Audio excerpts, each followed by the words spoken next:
Subscribe करें हमारा channel GK तंत्र मंत्र और लेटेस्ट नोटिफिकेशन के लिए बेल आइकन को दबाएं। नमस्कार दोस्तों, स्वागत है आपके अपने यूट्यूब चैनल जीके तंत्र मंत्र में। आज के पॉलिटिकल वीडियो भारत का संवैधानिक विकास में आपका स्वागत है। तो चलिए शुरू करते हैं। भारत का संवैधानिक विकास। दोस्तों, भारत का संवैधानिक विकास को जानने से पहले हम इसकी ऐतिहासिक पृष्ठभूमि जानते हैं। 1757 के प्लासी के युद्ध एवं 1764 के बक्सर के युद्ध के बाद अंग्रेजों ने भारत पर शिकंजा कसना स्टार्ट कर दिया। तो ब्रिटिश ईस्ट इंडिया कंपनी के राजनीतिक प्रभाव को देखते हुए ब्रिटिश संसद ने समय समय पर अनेक अधिनियम पारित किए। तो इस प्रकार भारत का संवैधानिक विकास 2 चरणों में पूरा हुआ। तो चलिए दोस्तों, भारत के संवैधानिक विकास के इन चरणों को जानते हैं। कंपनी के दिन शासन 1773 से 1857, क्राउन का शासन 1858 से 1947, कंपनी का शासन। इसके तहत सबसे पहला एक्ट रेगुलेटिंग एक्ट पास किया गया। इस कारण ईस्ट इंडिया कंपनी को 20 वर्ष का व्यापारिक एकाधिकार प्राप्त हुआ। इसमें ब्रिटेन के 24 बोर्डों में मेंबर को ईस्ट इंडिया कंपनी का शासन चलाने के लिए नियुक्त किया गया। अब बंगाल का गवर्नर जनरल कहलाने लगा। बंगाल का पहला गवर्नर जनरल वारेन हेस्टिंग्स था। 1774 में कलकत्ता में सर्वोच्च न्यायालय की स्थापना की गई, जिसके मुख्य न्यायाधीश एलिजा इम्पे को नियुक्त किया गया। इसमें 3 अन्य मुख्य न्यायाधीश भी थे: Lord hide, Lord chambers, Lord लिमेस्टर। Warren Hastings मुख्य न्यायाधीश इम्पे के साथ मिलकर अपने अधिकारों का दुरुपयोग करने लगा।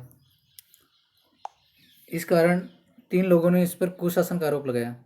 ये 3 लोग थे नंद कुमार, चैत सिंह, घसीटी बेगम। इनसे परेशान होकर वारेन हेस्टिंग्स ने 1784 ईस्वी में इम्पे से कहकर इन तीनों को फांसी की सजा दिलवा दी। Pitt's India act.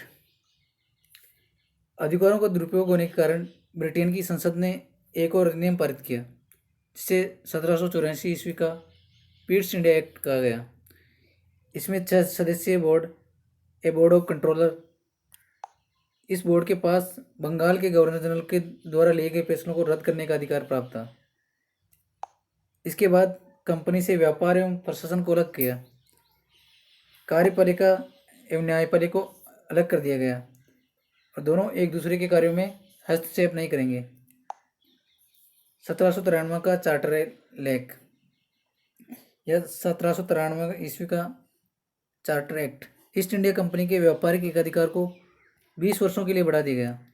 अर्थात अब ब्रिटेन से भारत के अन्य पूर्वी देशों के साथ व्यापार करने का एकाधिकार केवल ईस्ट इंडिया कंपनी को ही सौंप दिया। भारत में नियुक्त सभी ब्रिटिश कर्मचारियों तथा अधिकारियों के वेतन भारतीय राजस्व से ही दिए जाएंगे। 21 अप्रैल 1793 ईस्वी को भारतीय नागरिक सेवा ICS की स्थापना की गई। ICS का जनक लॉर्ड कॉर्नवालिस को कहा जाता है। हर वर्ष इसी दिन 21 अप्रैल को भारतीय नागरिक सेवा दिवस के रूप में मनाया जाता है। 1813 का चार्टर एक्ट। दोस्तों, 1813 के चार्टर एक्ट के द्वारा ईसाई मिशनरियों को भारत में प्रचार करने की स्वतंत्रता दी गई और भारत में ईसाई धर्म का प्रचार करने के लिए ईसाइयों का आगमन हुआ। यह निश्चित किया गया कि हर साल भारतीय राजस्व से 1 लाख रुपए की राशि भारतीय शिक्षा पद्धति पर खर्च की जाएगी। ईस्ट इंडिया कंपनी के एकाधिकार समाप्त कर दिए गए। अब केवल कंपनी के पास 2 व्यापार का एकाधिकार शेष रहा: चाय का व्यापार, चीन के साथ व्यापार। दोस्तों, 1813 के चार्टर एक्ट के द्वारा चाय व चीन के व्यापार को छोड़कर कंपनी के सभी व्यापारिक अधिकार समाप्त कर दिए गए। इसके साथ ही प्रत्येक ब्रिटिश नागरिक के लिए भारत में व्यापार करने एवं भूमि खरीदने के सारे रास्ते खोल दिए गए। 1833 का चार्टर एक्ट। 1833 के चार्टर एक्ट के द्वारा ईस्ट इंडिया कंपनी के प्रशासन का केंद्रीकरण कर दिया गया। बंगाल का गवर्नर जनरल अब भारत का गवर्नर जनरल कहलाने लगा और भारत का प्रथम governor general Lord William Bentinck को बनाया गया। दोस्तों, 1833 के चार्टर एक्ट के द्वारा बंगाल के गवर्नर जनरल को भारत का गवर्नर जनरल कहा जाने लगा। इस प्रकार भारत का पहला governor general Lord William Bentinck बना और ईस्ट इंडिया कंपनी का चाय व चीन के साथ व्यापार का एक अधिकार भी समाप्त कर दिया गया। 1835 में अंग्रेजी भारत की आधिकारिक भाषा बना दिया गया। दोस्तों 1835 में लॉर्ड मैकाले की अनुशंसा पर अंग्रेजी को शिक्षा का माध्यम बनाया गया था। 1835 का चार्टर एक्ट। 24 बोर्ड मेंबर्स में 6 बोर्ड मेंबर को ईस्ट इंडिया कंपनी से निलंबित किया गया और इसकी संख्या को 24 से घटाकर 18 कर दिया गया।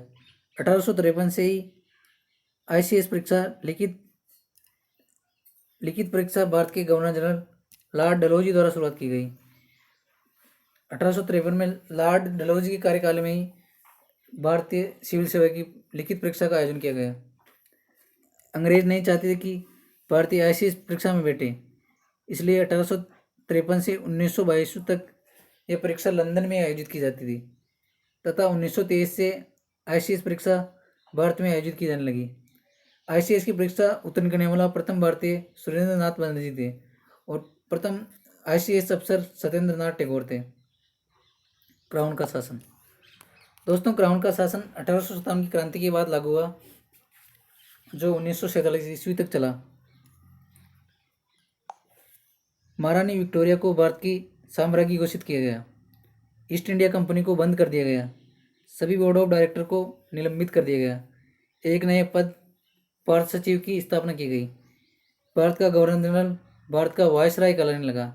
इस प्रकार भारत का प्रथम वायसराय लॉर्ड कैनिंग बना। लॉर्ड कैनिंग ने ये सभी घोषणाएं इलाहाबाद के मिंटो पार्क में की थी। 1861 का भारत परिषद अधिनियम। दोस्तों 1861 में भारत परिषद अधिनियम पास किया गया। 1861 में प्रथम भारतीय बजट जेम्स विल्सन के द्वारा पेश किया गया।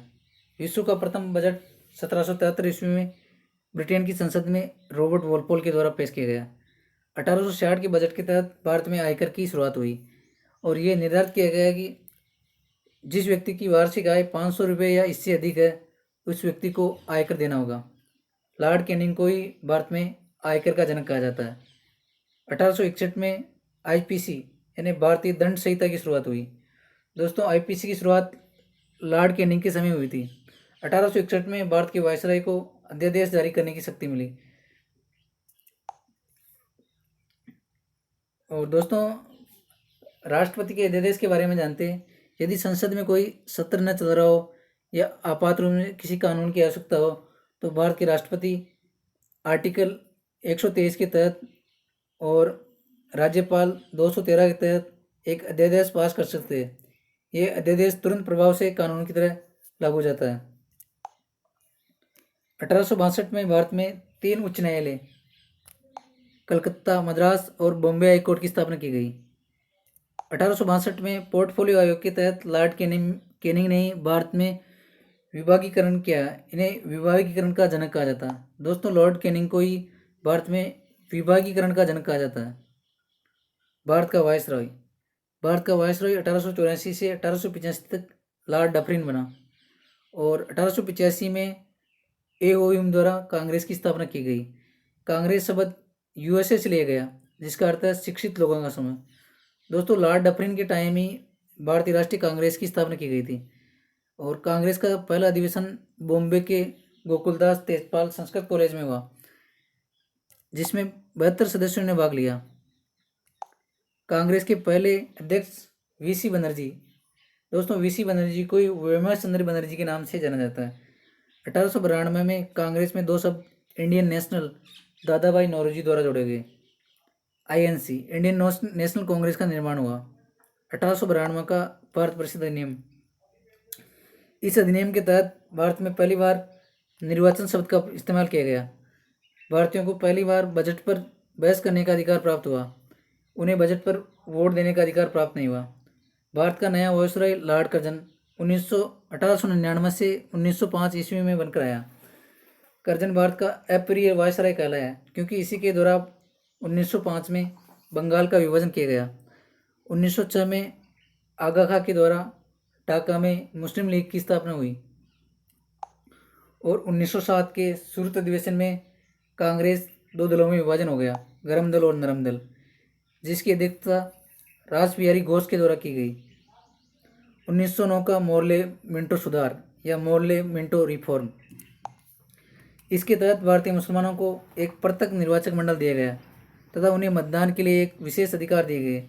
गांधी जी ने इस अधिनियम को भारत का सर्वनाश करने वाला बताया। इस समय भारत का राज्य सचिव Lord Morley viceroy Minto second थे।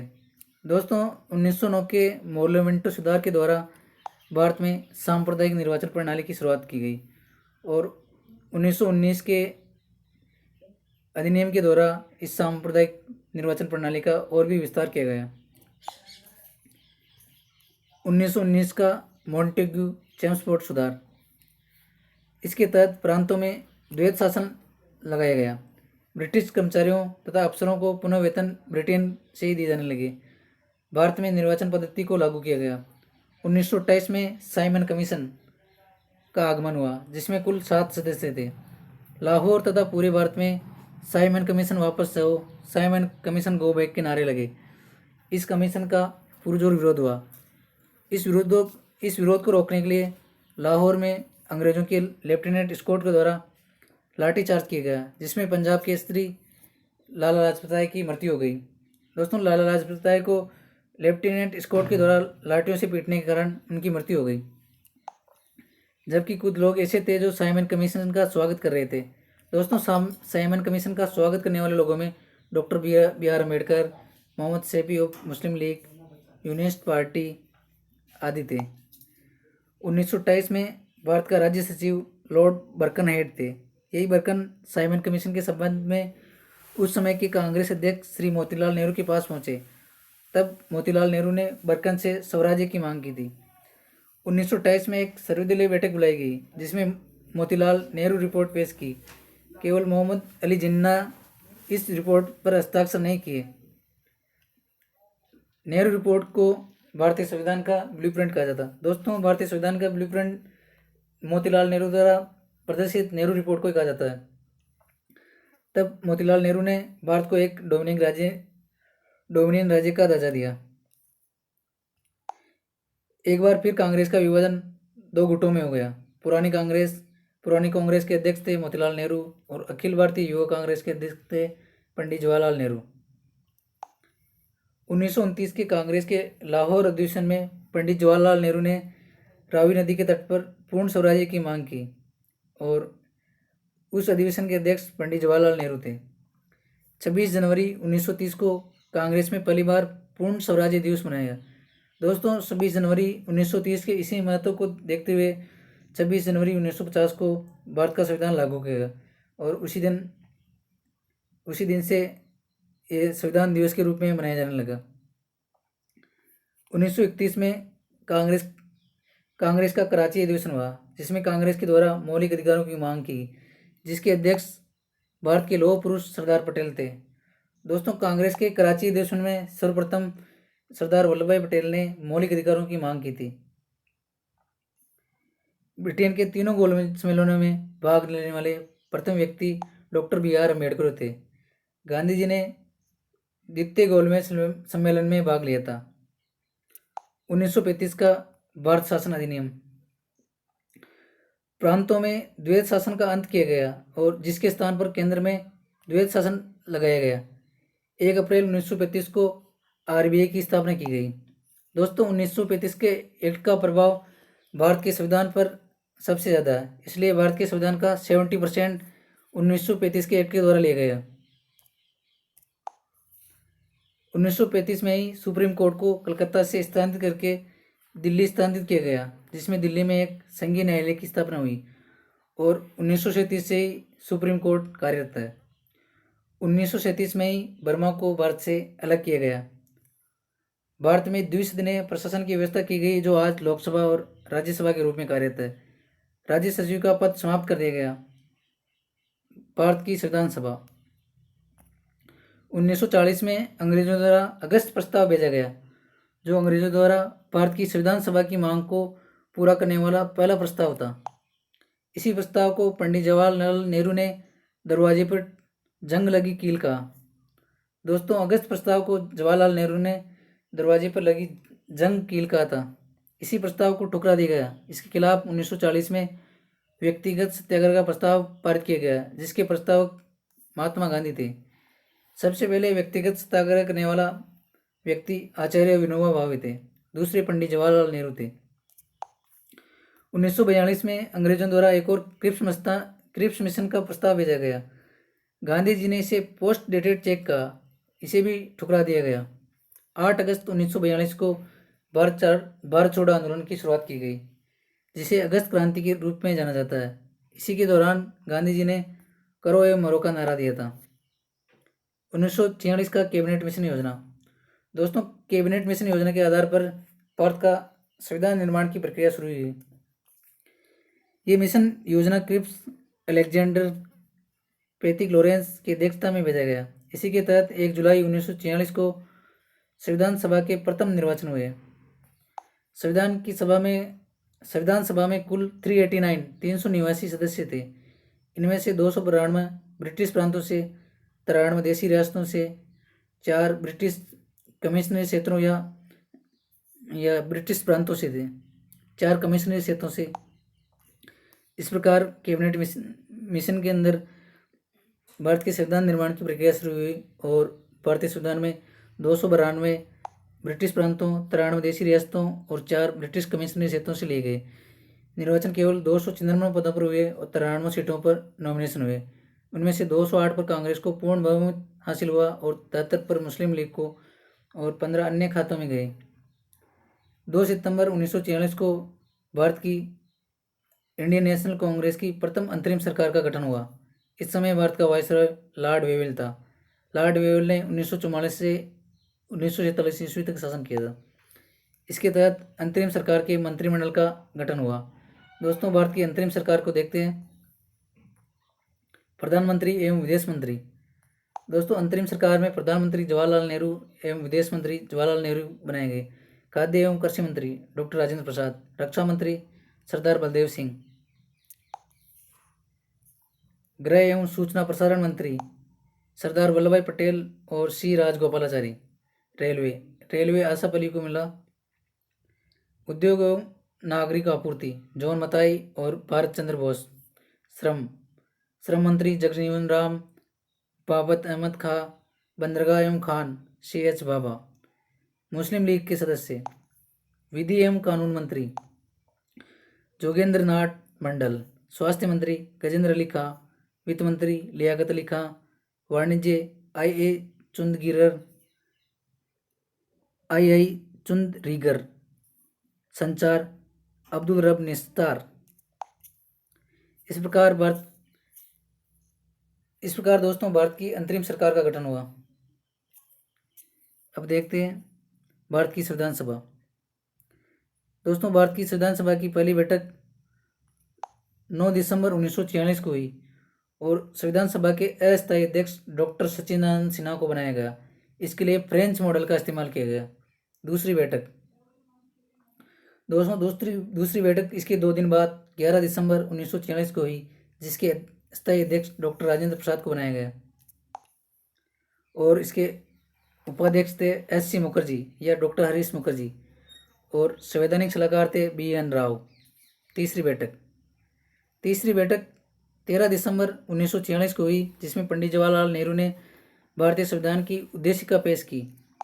ये उद्देशिका संविधान की प्रस्तावना बना। संविधान की प्रस्तावना ही संविधान की आत्मा कहलाती है। 20 फरवरी 1947 को भारतीय स्वतंत्रता की घोषणा हुई, जिसमें ब्रिटेन के प्रधानमंत्री क्लाइमेट एटली द्वारा की गई। क्लाइमेट एटली द्वारा यह घोषणा 30 जून 1948 से पहले भारत को आज़ाद कर दिया जाएगा। 5 मार्च 1947 में भारत का अंतिम वायसराय लॉर्ड माउंटबेटन बना तथा अपने साथ माउंटबेटन योजना लेकर आया, जिसके प्रमुख बिंदु निम्न हैं। 2 डोमिनिक राज्यों भारत और पाकिस्तान का निर्माण होगा। दोनों के गवर्नर जनरल अलग अलग होंगे। दोस्तों, भारत को आज़ादी माउंटबेटन योजना के आधार पर मिली थी। दोनों की स्वतंत्र संविधान सभा होगी। दोनों ही अपने स्वतंत्र संविधान का निर्माण करेंगे। भारत की संविधान सभा का अध्यक्ष डॉक्टर राजेंद्र प्रसाद को बनाया गया और पाकिस्तान की संविधान सभा का अध्यक्ष मोहम्मद अली जिन्ना को बनाया गया। 4 जुलाई 1947 में ब्रिटिश संसद में भारतीय स्वतंत्रता अधिनियम पेश किया गया, जो 18 जुलाई 1947 को पारित होकर भारतीय स्वतंत्रता अधिनियम बना। इसी के तहत भारत को आज़ादी मिली। 14 अगस्त 1947 को पाकिस्तान को अलग डोमिनियन राज्य बना दिया गया। डिक्की बर्ड योजना के तहत हमारी संविधान सभा का विभाजन हुआ।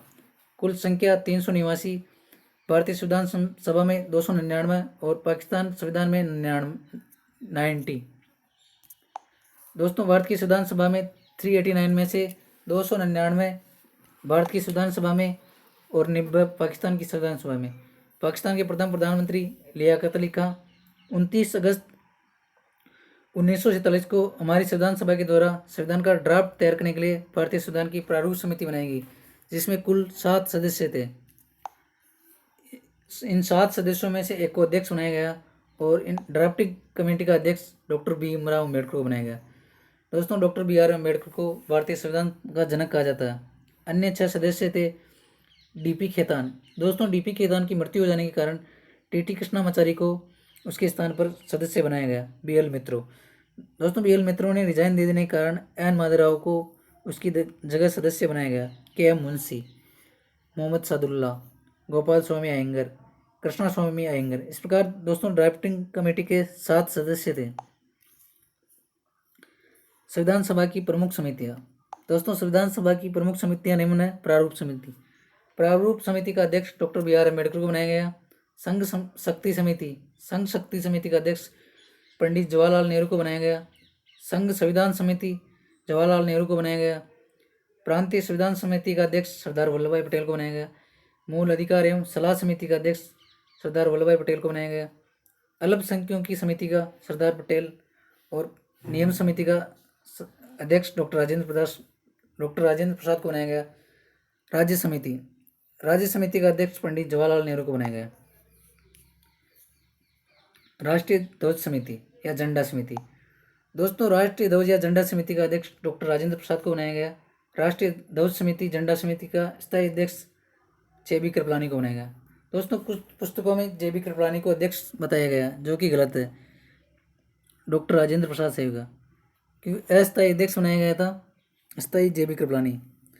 संविधान सभा के कार्यक्रम की समिति GAV मावलंकर। संविधान सभा के कार्यक्रम की समिति का अध्यक्ष GV मावलंकर को बनाया गया। गृह समिति का अध्यक्ष पट्टाभी सीताराम मैया को बनाया गया। भाषा समिति। दोस्तों, भाषा समिति का अध्यक्ष मोटोरी सत्यनारायण को बनाया गया। व्यापार का क्रम समिति। दोस्तों, व्यापार का क्रम समिति का अध्यक्ष KM मुंशी को बनाया गया। भारतीय संविधान के प्रमुख तथ्य। दोस्तों, भारतीय संविधान को बनाने में 2 वर्ष 11 माह एवं 18 दिन का समय लगा। 166 दिन तक संविधान सभा के सत्रों के बाद 64 लाख रुपए का खर्च आया और 26 जनवरी 1950 को भारत का संविधान बनकर तैयार हुआ। पहले 26 जनवरी को विधि दिवस के रूप में मनाया जाता था, परंतु 2016 से 125वीं अम्बेडकर जयंती के उपलक्ष्य में इसे संविधान दिवस के रूप में मनाया जाने लगा। दोस्तों, संविधान दिवस के रूप में 2016 से ही मनाया जाने लगा। डॉक्टर भीमराव अम्बेडकर के जन्मदिन 14 अप्रैल को विश्व विज्ञान दिवस के रूप में मनाया जाता है। 26 नवंबर 1949 को ही संविधान के 15 अनुच्छेदों को लागू कर दिया गया, जो नागरिकता, निर्वाचन से संबंधित थे, तथा संपूर्ण संविधान को 26 जनवरी 1950 को लागू किया, जिसे गणतंत्र दिवस के रूप में मनाते हैं। चलिए फ्रेंड्स, टेस्ट की ओर चलते हैं। भारतीय विधान पालिका प्रथम बार द्विसदनीय बनाई गई थी। दोस्तों, भारतीय विधान पालिका प्रथम बार 1919 के एक्ट के द्वारा बनाई गई थी। पहली थी राज्य परिषद, दूसरी केंद्रीय विधानसभा।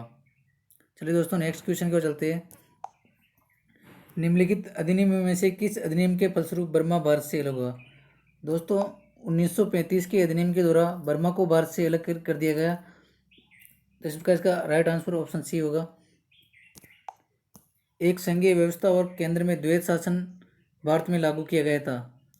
दोस्तों, एक केंद्रीय व्यवस्था और केंद्र में द्वैत शासन 1935 के अधिनियम के द्वारा लागू किया गया था। तो दोस्तों, 1935 के अधिनियम की प्रमुख बातें जान लेते हैं। दोस्तों, 1935 के एक्ट के द्वारा अखिल भारतीय संघ की स्थापना की गई और केंद्र में द्वैत शासन लागू कर दिया गया। प्रांतीय स्वायत्ता दे दी गई। RBI की स्थापना की गई। संघीय न्यायालय की स्थापना की गई और ब्रिटिश संसद की सर्वोच्चता के सिद्धांत का पालन किया गया। भारत परिषद का अंत कर दिया गया, सांप्रदायिक निर्वाचन प्रणाली का विस्तार कर दिया गया और बर्मा को भारत से अलग राज्य बना दिया गया। चलिए दोस्तों नेक्स्ट क्वेश्चन की ओर चलते हैं। निम्नलिखित में से किस अधिनियम द्वारा संवैधानिक निरंकुशता का सिद्धांत प्रस्तुत किया गया? दोस्तों 1935 के अधिनियम के द्वारा संवैधानिक निरंकुशता का सिद्धांत का प्रवर्तन किया गया। राष्ट्रपति के अध्यादेश निर्गत करने की शक्ति प्रेरित है। दोस्तों राष्ट्रपति के अध्यादेश निर्गत करने की शक्ति 1935 के एक्ट के द्वारा अनुच्छेद 123 के तहत राष्ट्रपति अध्यादेश जारी कर सकता है एवं अनुच्छेद 213 के तहत राज्यपाल अध्यादेश जारी कर सकता है।